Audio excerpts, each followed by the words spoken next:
All right. We'll call to order this special meeting of the Navasota City Council on June 24th at 4:30 p.m. Council chambers. Record reflect all council members are present. Do we have any No, sir. marks of interest for the special meeting? No? All right. We'll move to item number 3, which is a workshop on the Library Advisory Board and Friends of the Library. Good afternoon. Tiffany Byers, Community Services Director. So we wanted to have a workshop just to kind of discuss the library board and some of the changes that we've seen happening with other libraries as well. The library board, we have not been able to have a meeting in the past year due to a lack of a quorum. We have a couple of members who have not shown up to a single meeting, so just having some struggles there, as well as, encouraging them to come and support the library programs and things. Most of the board does not utilize the library. So we started looking at a different way of doing things, and in talking to other libraries, they're also having some of these same issues. A lot of them have developed friends groups. A friends group is a 501c3 that's actually able to raise funds for the library. They can apply for grants and do things that the advisory board cannot. So we really just wanted to kind of open up a discussion about what direction to take with the library board, and I also want to introduce you to the Friends Group. They have been amazing. I spoke with Robin Presley and said, hey, I have this idea, and she has taken it and run with it. Megan Barchak actually helped them with the paperwork, so they have their IRS designation. They are set to go, and they have actually been running book sales at the farmers market and assisting with events, so they have been just amazing. All right, you want to introduce your... Yes, so I'll have Robin Presley, our Executive Director of the Friends Group, come up. Hi guys, can I just pass one around? Thank you.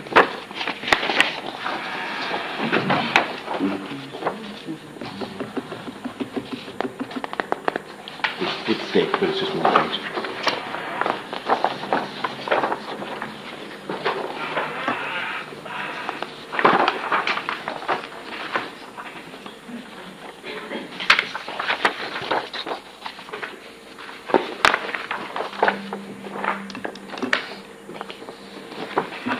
Okay, so like Tiffany said, my name is Robin Presley, and I'm going to introduce my members that are here and not here. So with us today is Rachel. She is our finance director. Of course, our council is Megan, and then board members Susan Rice here, Ali Anderson, and then Danielle LaFontaine Evans and Jason Mency, as well as Sarah Chappell, who were unable to make it. We have 7 members on our board. We have a volunteer extraordinaire, Mrs. Liz Perdue. She's here. We're lucky to have her. She moved to Navasota from the Galveston area and was the president of the Friends Group at the Rosenberg Library. So she's been a wealth of knowledge for me and helping me lead this and get our act together. So there are some things here. I don't know. I'll just sit down. We'll kind of go over it all together. We need some information from you guys, like what were your expectations when that library advisory board was set up? Are there things that we need to do based on what your expectations were with that? And then I have some needs too, that I have a pretty steady flow of donations from Susie. She's amazing at Muddy Waters. So we have a big inventory, and our next step at this point is to get online to do some Amazon book sales and get those out on more of a global basis, and so we need some space for that in the library, so I wanted to talk about that. But there's some things on here I just kind of put. We thought also we haven't really started our social media. Rochelle has a huge passion for social media, so we were hoping that you guys might be interested in spotlighting yourselves. Like maybe there's a book that really kind of changed your life or just really meant a lot to you. So as we start our Instagram and our TikToks, we can say Navasota City Council, or I was even going to reach out to the county commissioners as well to see if anybody would be interested in doing that. Just something fun to spotlight it. You know, there's a lot of things, a lot of great things happening in Navasota, a lot of money coming our way. May as well use it to our best, and get a new library for these kiddos. That's our main goal. I won't say anything else about the building, but that's our main goal, is to get a new building. I'll leave that up to you guys. Do you want to just go over line by line?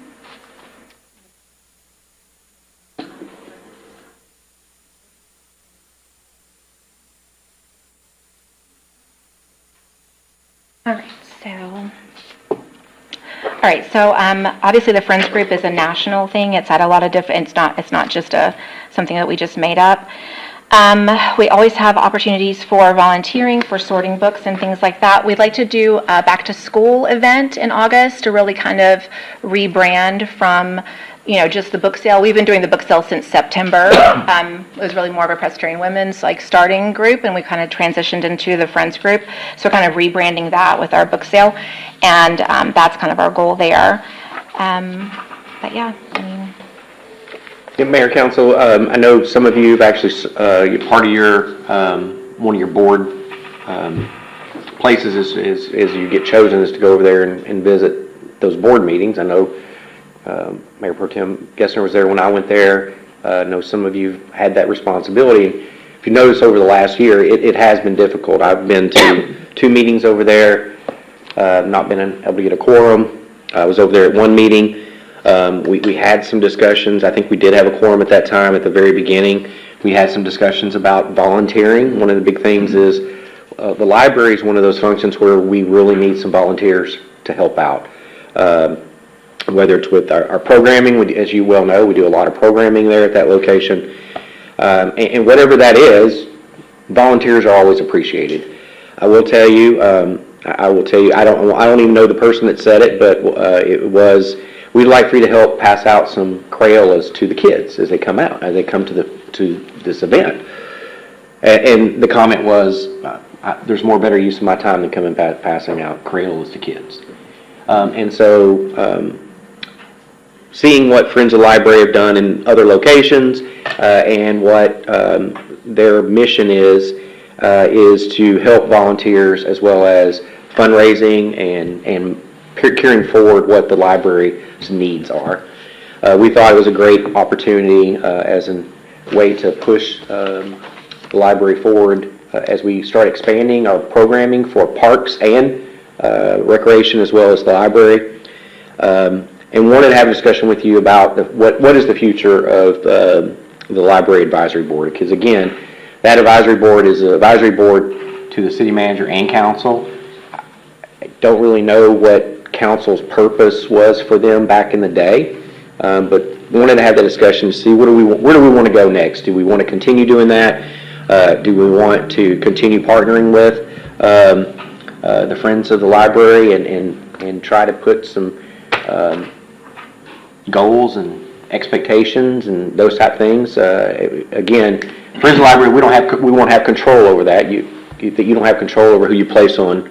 but we love goals. Yeah. Give us some goals. Yeah. We love that. Where with your board, your library advisory board, you put somebody on it, but again, we've not been able to have a quorum structure. Even at 1 meeting, there was somebody that had not been showing up, and so the board that attended wanted to vote that person off and vote somebody in at that same meeting. And so there's just not a lot of structure to it. Again, but the quorum piece and the volunteerism piece is huge in order to continue this. And so if we're not able to even get that, again, this is a workshop item for you to have some discussions about what do you want to do? What are some solutions that you think? Staff thought, going this direction would be the biggest solution to try to carve out what that purpose is for this new board. Well, I think it was established mainly for programming and activities at the library. And I know over the years, we've even replaced members and they still didn't participate. And I guess I would want to know what you think the difference would be in a Friends group versus an advisory group that would encourage you to get involved. Mm-hmm. What would be is it the fundraising or just the interaction with the community or what? So with a Friends group, like I mentioned, they are a 501c3. Okay. So they are able to fundraise, get sponsorships, grants, whereas the library board cannot do that. Right. They also can provide volunteers for programming, and they've done that and have been great at it. Whereas, like Jason mentioned, advisory board, I've invited to come to events, not even help, just be there, introduce yourselves to the community, let patrons know that you're here. have had zero. And so that's kind of how I see it. Most of the advisory board meetings, to be honest, are me reading a calendar to them, which I don't see as a good use of my time or theirs. Whereas with this friends group, I'm able to work together with them, and the library does have a liaison that attends the meetings, so they are included in the purchasing decisions and things like that. So we're able to do more of the things that the library really needs, like the fundraising and the volunteerism and things like that. And you referenced, I'm sorry, if the original thought process behind the library advisory board was that they would be doing the programming, obviously that's not happening. Tiffany does that, right? Right. So, I mean, is there, if there's a point for that at all, and we can just kind of pitch in where we can? I mean, we're not trying to reinvent the wheel, but there's a lot of things that I think we can really make use of and have a really good space for these kids to come. I mean, some of these kids need a place to be, especially in the summertime when it's so hot, just not near a screen. Some kids don't even know that we even have a library, They just gotta find those kiddos. Is there any requirement, say in the accreditation process or anything else that requires us to have a library advisory board? No, they don't require us to have a library advisory board. They do require us to have a strategic plan passed through our governmental body, whatever that is. So that would mean it would just go through you guys now instead of through the advisory board. I like the idea. I don't know how the structure is. In my mind, I'm trying to play that out with the city has a goal, the Friends have a goal.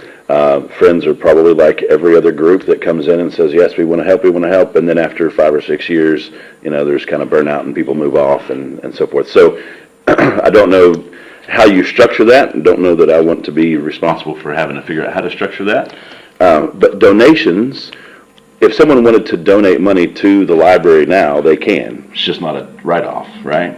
Right, Right. yeah, correct. It's just normal, like they do to the police department. Yeah, Blue Santa or whatever Yeah. whatever's going on. Going through the 501c3,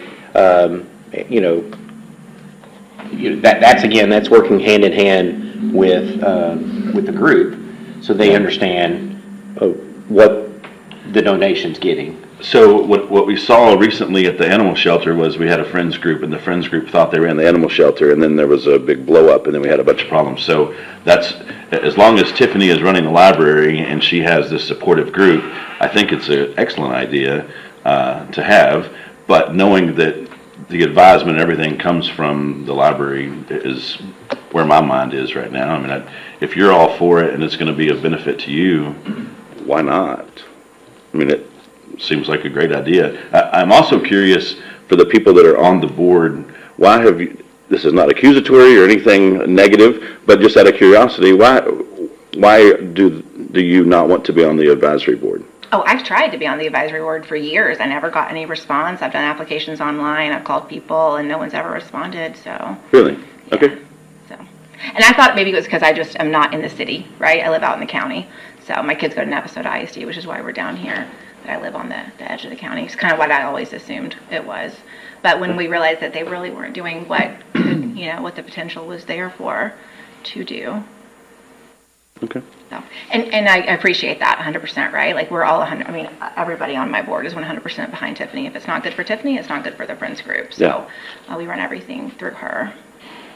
And they do have, bylaws and everything that were set up in order to be able to get their IRS status and everything. So everything is listed out, how it works, the elections for their board, everything is listed out. And I will tell council, I know that Tiffany talked at the last meeting when we talked about, or at the Parks Assessment kickoff, she talked about a new library. And if council's ever desire is to get a new library, I think using the Friends of the Library is going to be the best way to get there through grants and fundraising.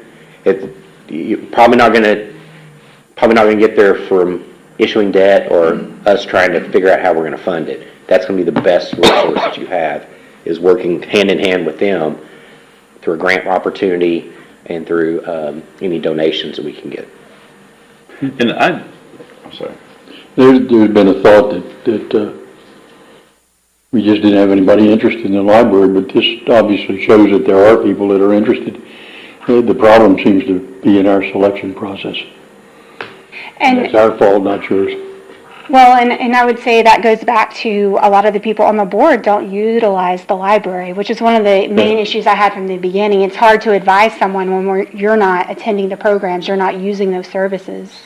Sure. Well, and we talked, how many years ago, about combining the Parks Board and the Library Board just for that reason, because there, you weren't getting a lot of people that were, On either one. yeah, on either one. I mean, you could cut down the numbers, but potentially you have people that were super interested in parks, and how convenient that now you're over parks. And we got a very active Parks Board too. Yeah. We got a very active Parks Board now. Well, and the Parks Board keeps asking, you know, or at least has asked me, you know, what are we doing? What are we doing? So if they were also helping with the library, that may help create more places for advisement. Would they have their, would you have your own bank account and Yes, things sir. like that? Yes, sir. Okay. Yeah, all that's totally separate. But if anybody on the Parks Board has any access to shelving, I sure could use about 9 feet, high and 27 feet long of shelving at the library. So that's on the list. I do have several questions here. With the, with your board and everything, can you tell us what part of the county that they live in? So we have Rochelle is out on 3090, Susan is in town, Allie is in Anderson. I'm in Navasota. Okay. And Ms. Purdue is over in Pecan Lakes. I'm a Waller address, but in Navasota ISD. And then Jason Mency, he's a teacher at Navasota ISD. And then Danielle LaFontaine Evans, she's just off of 410. And Sarah Chappell, she's in Navasota proper. So the majority. And Megan's in Megan's in Navasota too. Yes, sir. Yes, sir. Yeah, she's just our counsel. I mean, we kind of made it before she got elected, and I was like, you sure you're not too Hollywood for us now? But she still did everything, No, so 'cause she's awesome. I know her kids use the library. Yes, absolutely. Yeah, she's an amazing resource. We're happy to have her. So Tiffany, what you're wanting to do is to replace the present library board with the Friends of the Library? Not necessarily a replacement, they have different functions. But I'm asking you guys to consider, what do you want the advisory board, how do we want to move forward with that? Because right now I haven't really been able to. So if we chose to not have an advisory board, we can make that choice. And then we would have the Friends group that would be there to do the fundraising, the volunteering, doing membership drives, raising awareness in the community about the library. So it's not necessarily a replacement, as they have different functions. It's just kind of deciding what steps to take as far as the advisory board goes. The people that's on the library board have the city, which you and Jason, have you reached out to them and asked them, do you want to be a part of this, or if you don't? Maybe the council did elect the wrong people to be on it. If they're not showing up, apparently they may not want to be on it. So they were invited tonight, and we do have Ms. Deborah is here, but she's the only one. And she's probably the only one that comes regularly to the meetings. So, Welcome to the Friends group, Deborah.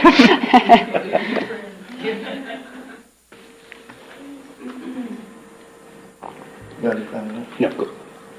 I like the idea that that it's got some structure. And it's obviously been successful somewhere else, correct? It's a national organization. Just curious, donations to the 501, how do those dollars get to the library?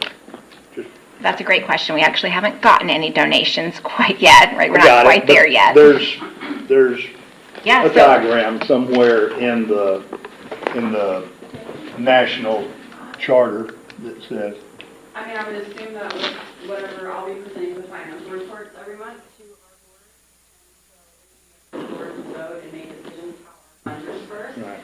With Tiffany, as far as grants and stuff goes, it's kind of a little bit of a different way, and depending upon whether it's a federal or state grant to the appropriate entities. So, yeah. And that's, those grants always have caveats on them as to what's the So use. there'll just be a lot of reporting and making sure that most of the time people with issue grants will kind of keep up with how that money is being spent. And we have a, balances within the board to ensure financial security and safety for everyone involved. I admit, I'm kind of new on this side of the room, so I'm not totally familiar with the history of the library and the board and all the activities around that, but So is this the only library y'all will be sponsoring? Okay. I like what I'm hearing. I like the logo. Curious, who is on the advisory committee, the library? The advisory board, so Ms. Deborah is on the board, and then David Tullis, Brent Cahill, Margaret Epler, and then Jessica Matthews, who has never been to a meeting. We haven't been able to reach her. We've tried multiple times. And then we have a spot that's vacant because of Martha Green passing away. Trying to think, am I missing anybody? I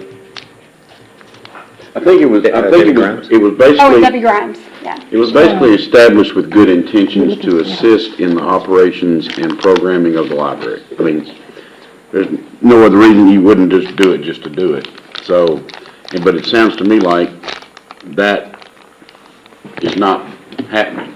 I mean, those things are just, you're just taking your own initiative as the director, and now as even more of a director, to take care of the programming and the operations, right? Correct. So, I don't know, it just, and with the, I think the access to grants and things like that could maybe help with the building, a new building, or whatever, adding on, or whatever it might look like. So, Mayor Council, I'm going to do something a little different, if Yeah. you can bear with me. Ms. Richardson, can you come up real quick? put her on the spot. I am going to put her on the spot. Ms. Richardson, you're always vocal. We always value your opinion. What is your thoughts? Okay, Deborah Richardson, 1202 Lane Street. I just recently was appointed to the library board, but have never actually had an official meeting for lack of a quorum. I volunteer every week, just, shall make sure books are in the right order and that kind of thing. I'm not sure what the library board, since I've never really had an official meeting with them, I don't know what they're supposed to do. And if I just had to say what to do right now, I would say probably just go with the Friends of the Library. I'm not sure that we need two entities to take care of that. I know the last meeting that wasn't a quorum, we still talked. I said I would pass out some things for summer reading program, and so I went up and down Main Street and handed out things like that. And I think that's something that the Friends, that would be one of the things that y'all would do. So I think I'm doing what the Friends, I think I'm doing their job. You're already with them. I'm already. You didn't know it. Yeah, I mean, really. So that and other things, I would just say I'm not real sure unless there's some, legal reason to have a library board. I'd say just have the Friends. But I'm not really sure if that means you would have to dump additional duties onto them.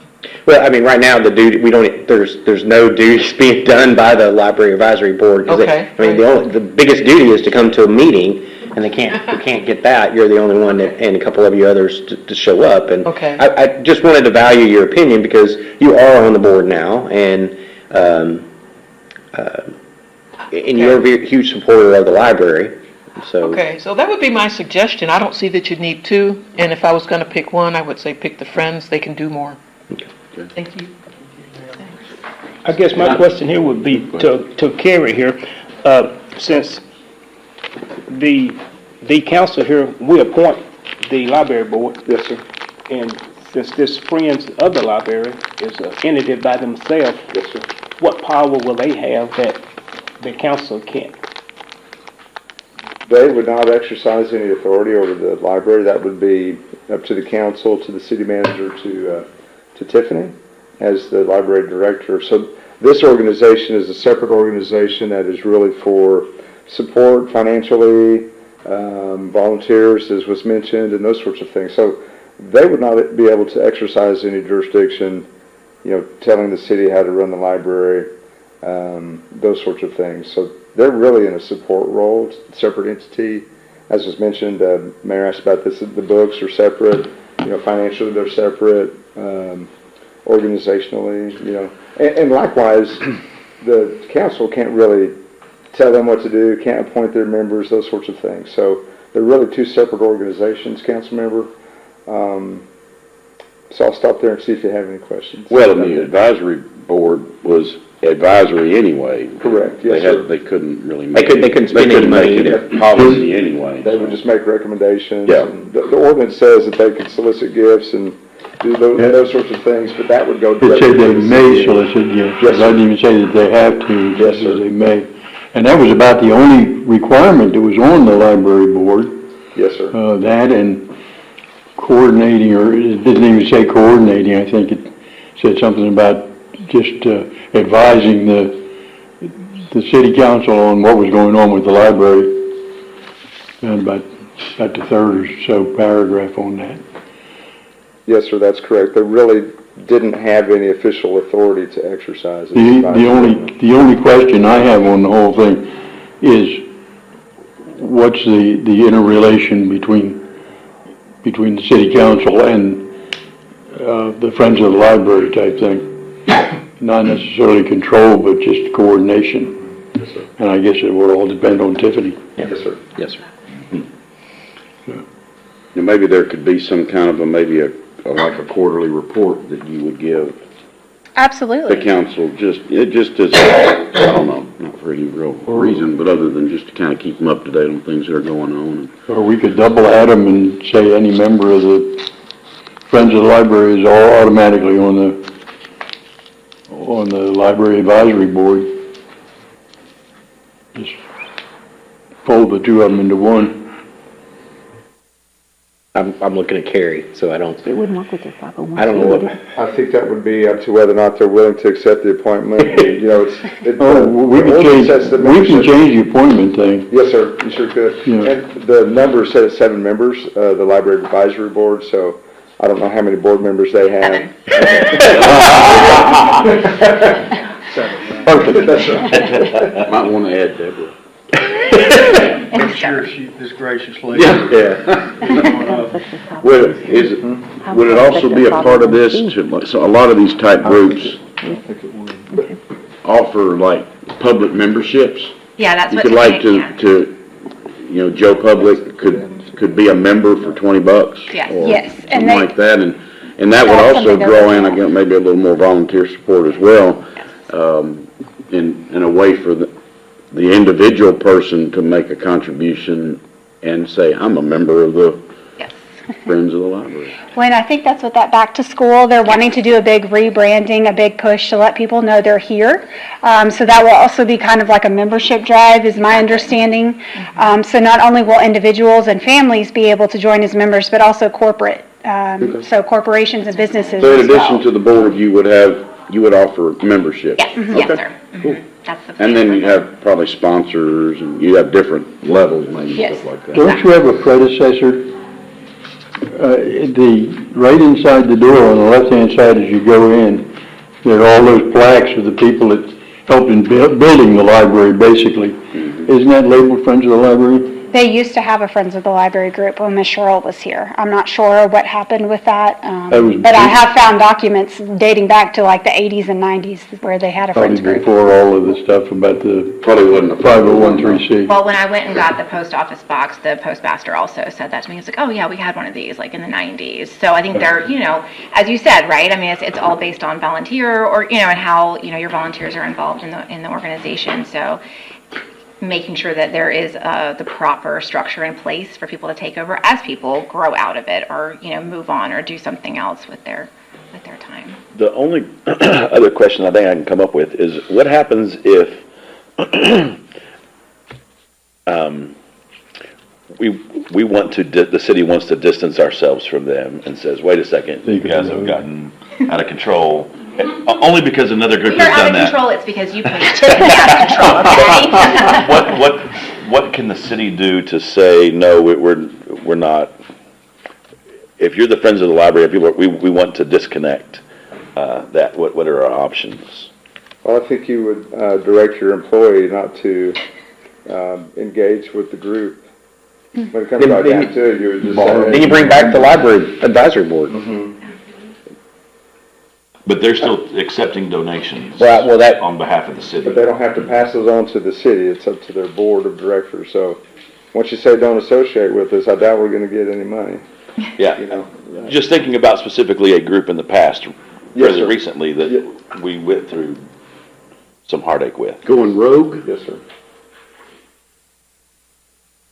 Okay. Mr. Mayor, Susie brought up a question that I think is a good one to ask them. Do you mind if I ask that question to the board? Do you think if the two boards were folded together, would that affect your 501c3 status?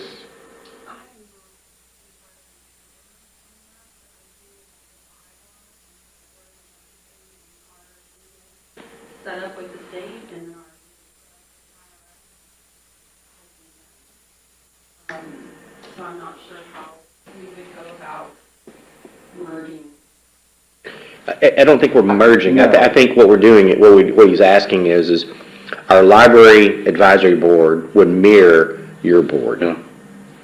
So, council, instead of appointing directly members, it would be said that the advisory board would be the Friends of the Library Board. Yes. Oh, I see. Because they're basically acting in that capacity on the operations and So, but programming. the only thing is, when you meet as the advisory board, there's publications you have to do, has to be open to the public, where your meetings you have do not.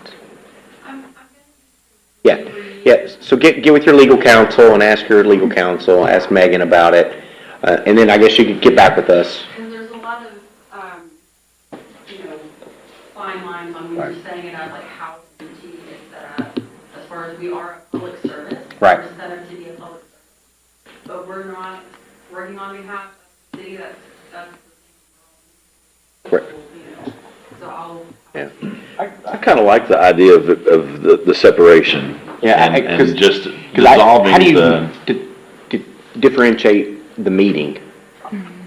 I mean, that's the part I would, That would be problematic. I think, When I you're- wouldn't, when you're You would wearing almost have to have different two hats, I don't know separate. that you can take the hat off of the and advisory then board. if anybody legally challenges it, oh, you didn't have you're actually having an advisory board meeting and you didn't publish it and you didn't invite the public to come to it, I'm Because if they were all present as a friends group, then would it be a quorum Yeah, where so you I- have to publish it? Yeah, so I'm thinking, no, I wouldn't, No, nobody- I wouldn't prefer it to be that way. I think it'd just be a legal nightmare. It could create some issues for sure. I think keep them separate, either not reappointing your advisory board in September, I think would be the easiest way to kind of let that just fall out, because it will leave Ms. Richardson on the board and Cahill on the board, because the other one's vacant, so you wouldn't be able to have a quorum anyway. Do you think, let me ask it, is the council interested in disbanding or repealing that ordinance that creates the library advisory board? That would be, then you wouldn't have to worry about Yeah, meetings well, or quorums or anything. That would if be it's an not required, could we just not appoint anybody to it and it just not be a functioning, option. It's kind of a Leave it dormant board. yeah, Sure. that could be brought back if needed. Yes, If right. if this fell through. That's what I was getting at, just don't reappoint, and then you could, you get with Ms. Richardson, she could resign from it, then you've only left with actual one person on the board. Yes, sir. Well, I would much rather have a group of dedicated volunteers in whichever way we have to do to get that to happen. It looks like this is the group of volunteers. It's the most active in 2.5 years Yeah. I've been here, so. They have been amazing. I mean, it just started with a conversation of, I would love to have a friends group, and Robin just ran with it, and. I just have one friend, Tiffany. So I don't know what the friends group is. Let me look into it. So It's perfect. yes, that's perfect. So whatever we can do to support her, because again, we know that it can all get better. We don't want it to go in the opposite way, so Awesome. we're here for it. All right, thank you. Great. Thank you, council. All right, Mayor and Council, the next item is a workshop on discussion on a citywide vape shop ordinance. Kind of want to tee this off before the chief can come on up. This past week, I went to South Padre Island for our Texas City Manager Association annual conference. When you drove on the island, what did I see? I saw a lot of seafood restaurants, which you would expect to be. It's an island. And there was like 4 or 5 candy shops. Actually, truly candy shops. And they were decorated to bring attraction for kids there. And then, of course, there were your sale shops where everybody was selling the boogie board things, the swim trunks, and all of that. You got where you got your Speedos? I got my Speedos there. But that was what South Padre Island, That's a picture. that's what they presented they wanted when you drove in to see. Unfortunately, now, there are some cities you drive in and you see tons of vape shops. There are some cities, if you get your morning news articles, there's been several cities, we've included one of the articles in there about the city of Sugar Land that are proposing eliminating and not allowing any new vape shops to be put up in the city. That's just not the perception that Sugar Land wanted. I don't know if you've driven through Sugar Land. Sugar Land, back before state legislator changed the regulations of the building code where it allows that they could limit the way that buildings looked, the facade. So when you drive into Sugar Land, you'll immediately tell you're in Sugar Land because all the buildings look the same. And now no longer can you do that. And so we here have had an uptick recently in the number of vape shops that are coming into our development services requesting a permit. Currently, right now, we have, I think, 1 vape shop over by O'Reilly's in that strip center. We've had a permit come in, one across the street from there at Scott Armstrong, I think's building is where they're wanting to locate next to the food truck park. And we've got another one that's actually coming next to Subway. And that owner has actually purchased that entire strip center, and so they're wanting to renovate that entire strip center, make it more eye-appealing. And we've told both of these businesses that are coming here about the ordinance and explained to them what would be included in the ordinance. State law does have some requirements that about signage, that if you're within X amount of feet of a church or a school, you're not allowed to put signage out there. I will tell you that we do have one of our key vacant locations off of Highway 6 that we did have a vape shop approach us about putting one there. It was within the distance of the school, the high school, and it just wasn't, I don't think it was the business that we really want to locate there. I think there was other things. I mean, a Dunkin' Donut would be great, or a Shipley's, or a Whataburger, or whatever. It would be a great location for that. And this is an opportunity for council for you to decide what you want coming into your city. What do you want your strip centers, some of your vacant buildings to have? I think, pardon me, 3 vape shops in a city our size is a lot. But that's something council needs to look at. I'm going to leave Chief Mize, and we've also got Derek Bowman from the school district here to talk about some of the experiences that we're seeing with vape shops, and Mike will actually go into some of the more specifics because it's not just vape shops. There's other things that come with the proposal here. Your ordinance, legal counsel has worked on the ordinance. It is quite lengthy, and the reason is because it touches a little bit of all of our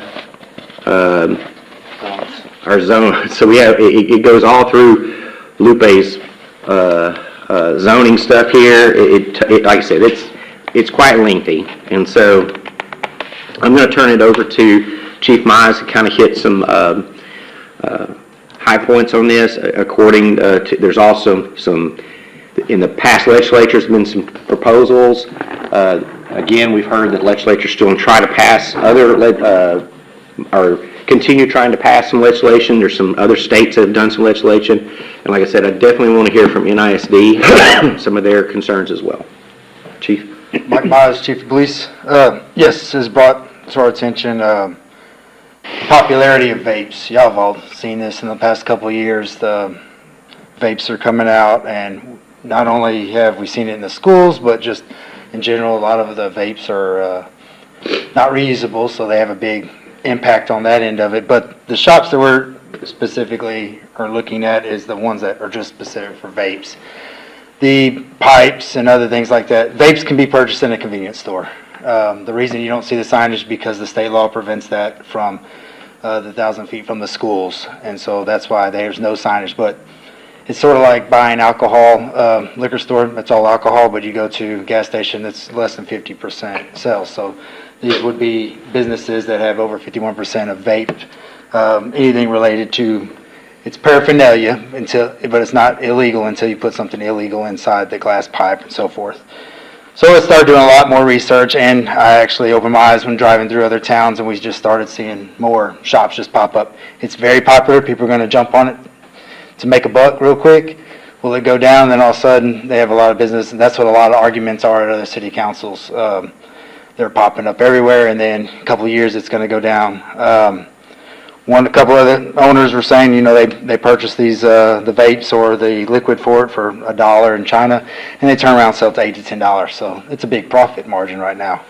I did research in another city where their health department came and requested the ordinance for their vape shops. Their population's 27,000, and they currently have 27 shops in their city.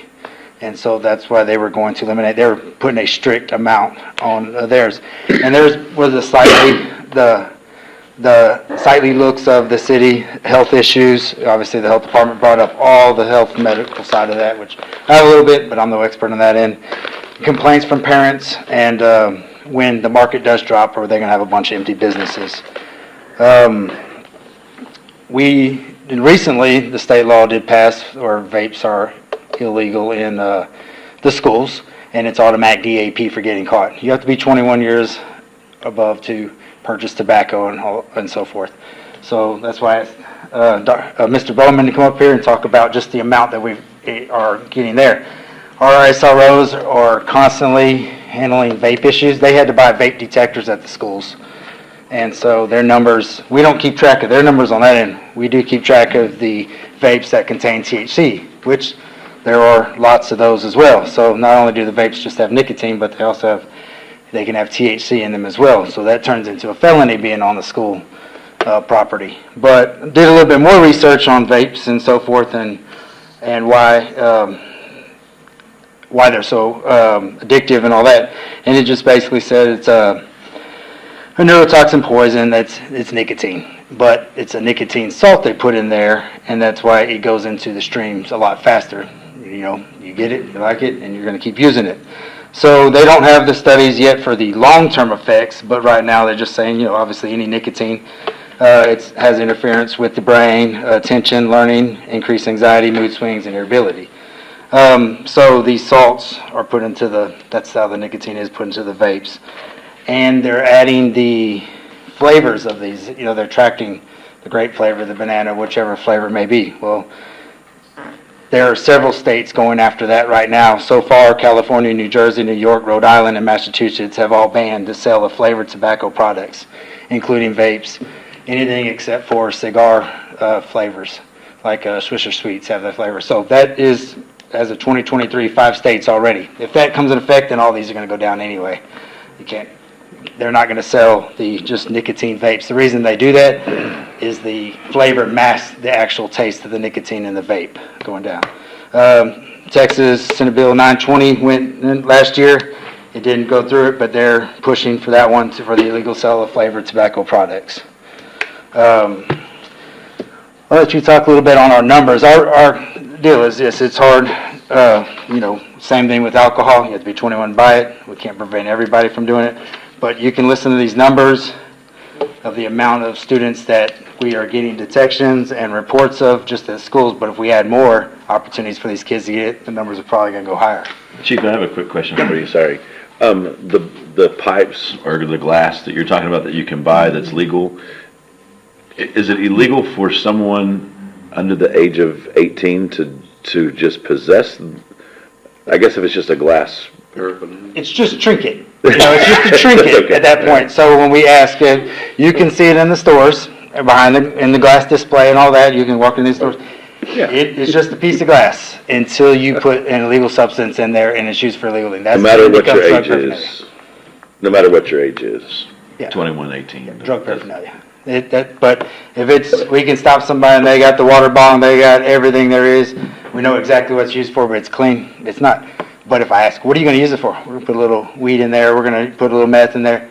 Then, same thing, we ask the store owners, hey, what do you sell this for? And then they say, oh, it's for the drug users. That's illegal. And so, but we know what they're doing it for. But what's the age, It's to buy the vape stuff though? The Vapes, 21. Oh, that's 21. What about the paraphernalia?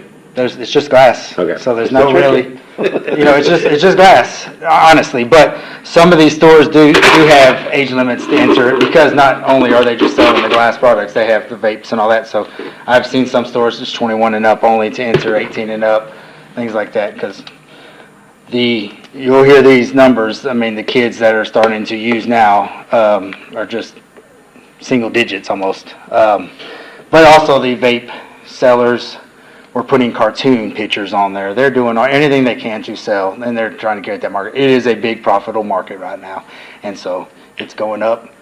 They're trying to make the money. It's just going to pop up store, and then it's going to go down. And That's probably why the convenience stores sell it, because again, Yeah, I mean, it's right there as you're leaving. it's a big thing right now, and if I brought everything that I found the last couple of days on vapes, I mean, the graphs, it is higher used now, vapes are, than cigarettes. One of these bills in these other states, they actually are banning menthol cigarettes.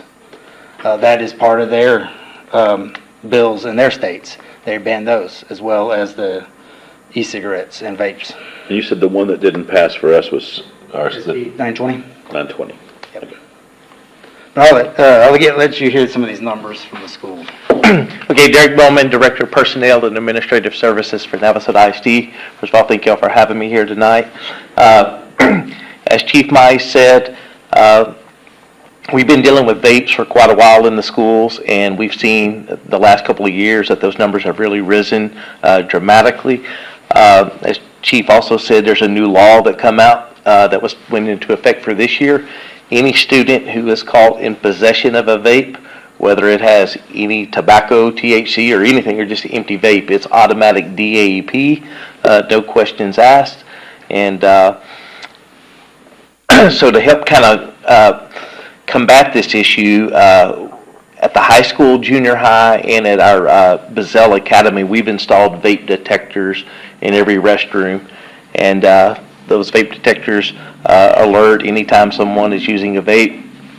We get emails sent directly to our SROs, our principals, assistant principals, and a couple of people over at central office. And these are just some of the numbers I wanted to share just from the last 2 months of school. In April and May, these are weekly reports that we're getting. 788 detections, 803, 866, 813, 805. That's just the last 2 months of school. So I mean, you can see right there, that's averaging over 800 hits a week between the three campuses. So 5 days a week. So you can see that's over 100 times a day. That's just in the restrooms where we have the vape detectors. Who knows what they're doing when they're, in the hallway, classroom, out behind back, or whatever. We have a pandemic, and we know that, And luckily, Chief Mize and our SROs in the city of Navasota have been working greatly with us to try to help reduce these. We try to educate these kids. We have assemblies. We bring them in, tell them the dangers of vaping. But we're not. It's not a Navasota problem. It's a nationwide problem, as Chief just mentioned, that the other states are dealing with. And I think anything that we can do to help kind of curtail this would be great.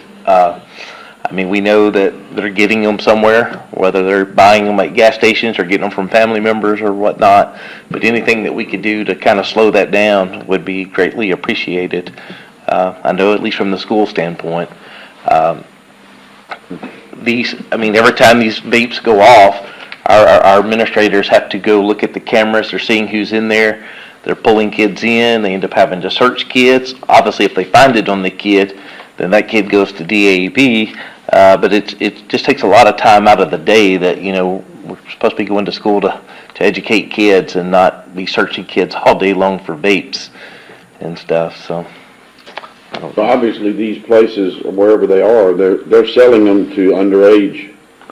Obviously, You can't say exactly that's where they're coming from. I You don't can know. buy them, you can buy I some guess stuff there's a on the black internet. market. you can get them stuff on the internet Just as like well. drugs, it's all against the law, but there's somebody still getting it, and then they're selling it out that way. The last traffic stop that I think I put in our weekly was, I don't know how many hundreds or thousands of vapes we got out of that vehicle, and some were THC vapes, which we're spending a lot of test kits on those. It's $5 a test on every that. And then another issue with the vapes is the lithium battery in there.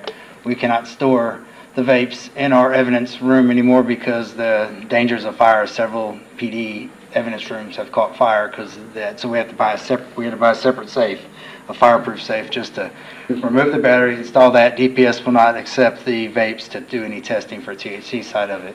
But like I said, gas stations, they have them. You can walk in any gas station, there's vapes.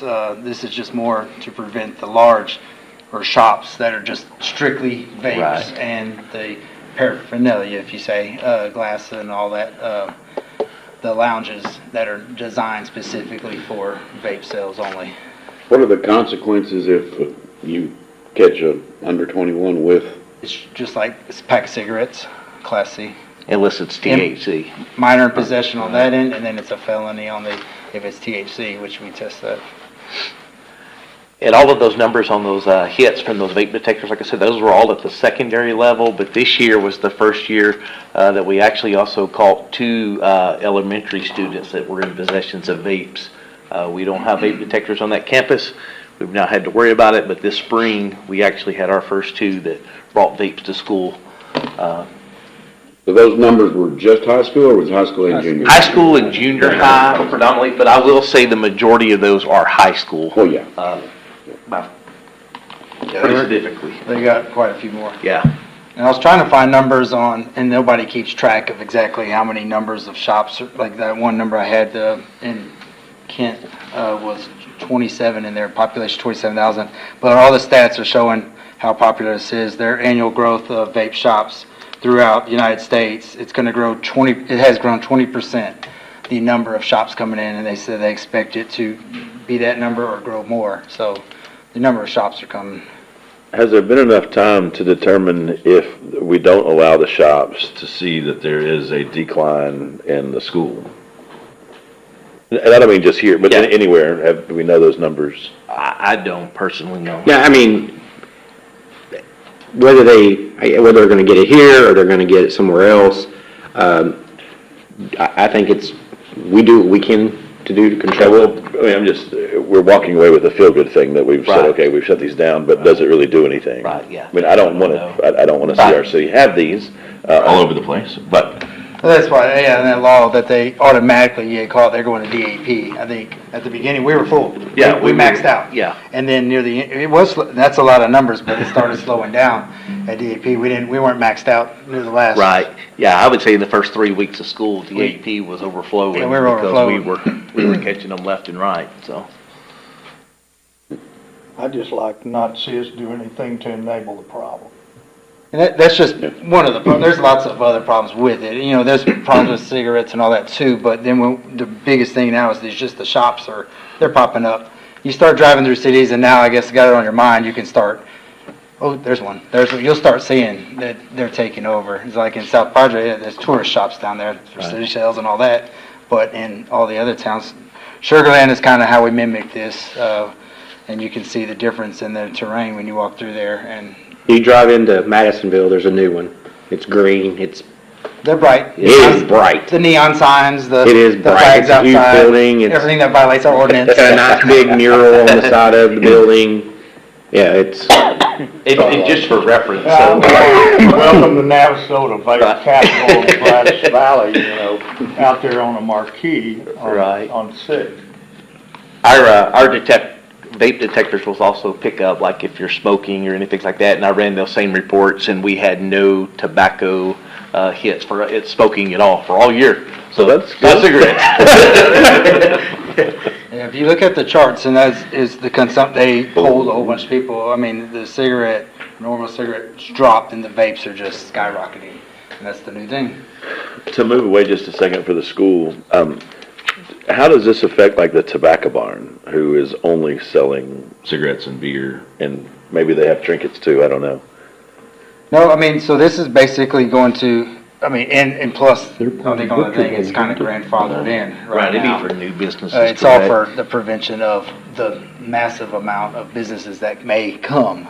But they're on more tobacco. This more defines on the e-vapes, the e-cigarettes, the hookah, where that's just tobacco. It's sort of like having the liquor Yeah, but it store. says any legally operating tobacco, comma. but any, It's like HEB will probably have a little place that they may sell. Oh, out yeah, in they the have parking their but there's not gonna be in the parking lot.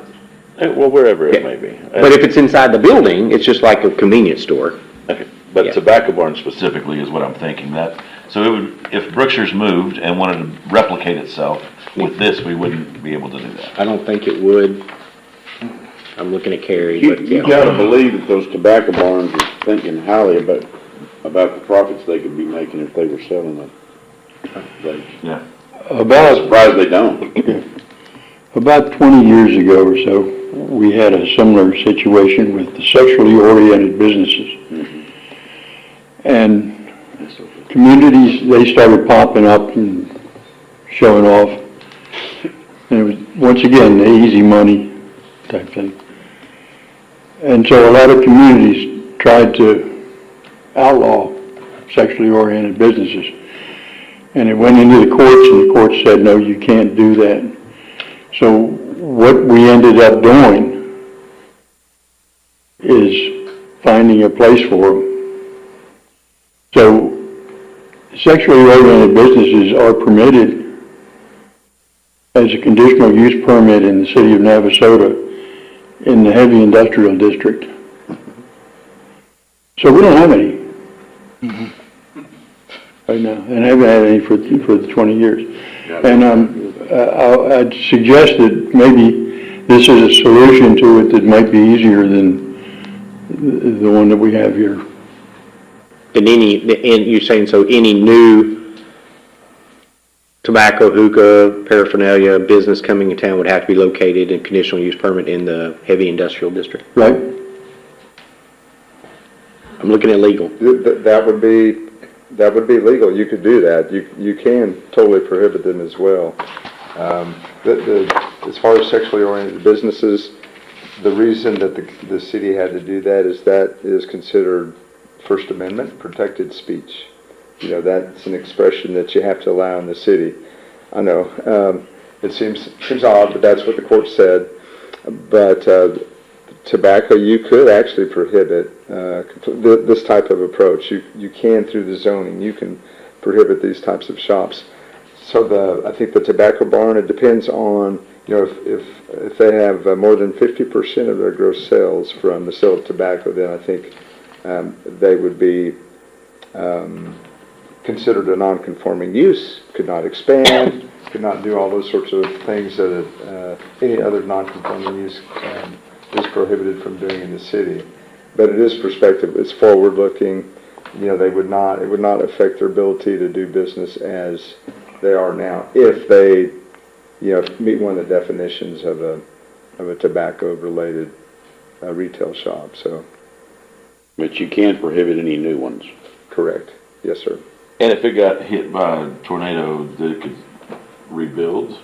Then you look at the non-conforming use regulations, and I think that if it costs more than 50%, I'm looking, Lupe, is that the threshold? Yes, by an act of God. Yes, to replace or repair or rebuild, then you're gone. It's considered abandoned, and you cannot renovate it or rehabilitate it or replace it. And the other thing, but also we don't know if that business is operating as Brookshire's, or is it as an extension of Brookshire's, or is it its own? And that's the other piece too. Correct. I think it is. Yeah, it may be way under 50% because they're just, Part of the story. It's part of the entire enterprise. yes, sir. And they have, I think they have beer in there too, don't they? So that it may Yeah, so end up it's being less probably- than 50% in.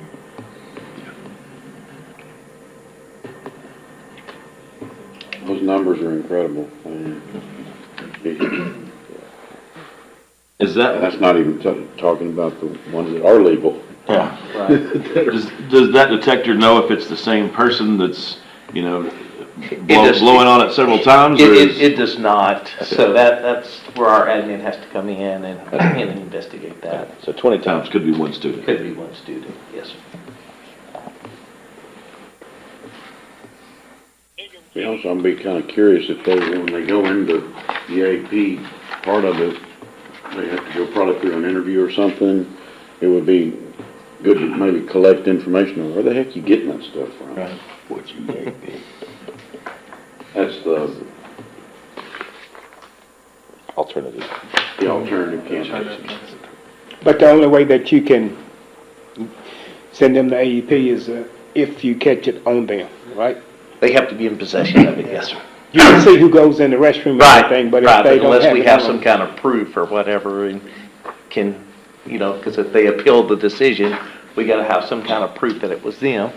Now, if they're the only person in the restroom, the only person that's been in the restroom, Pretty easy. I'll stand by that. We'll have some, we'll argue with some parents, but, The dog sniff that out just like they could anything? Not just Marijuana. regular nicotine vapes, Right. but the THC. The vapes, THC yes. they could. The other day, had an incident on Highway 6, from the pursuit that went to College Station. Evidence was thrown out there. Well, our K-9 located some of that evidence and also picked up a THC vape that had been thrown on the side of the road that you can tell it's been out there for several days. And so our K-9 Diego hit on that vape and it tested for THC, but it did not, it was old.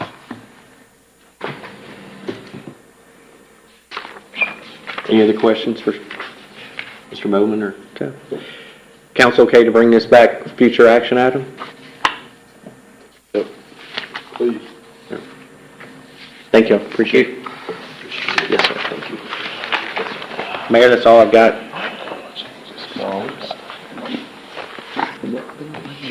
Smoke break. Smoke break. Not fake. Regular on time, old school. Yeah. Right. Adjourn it? Yeah. Let him adjourn.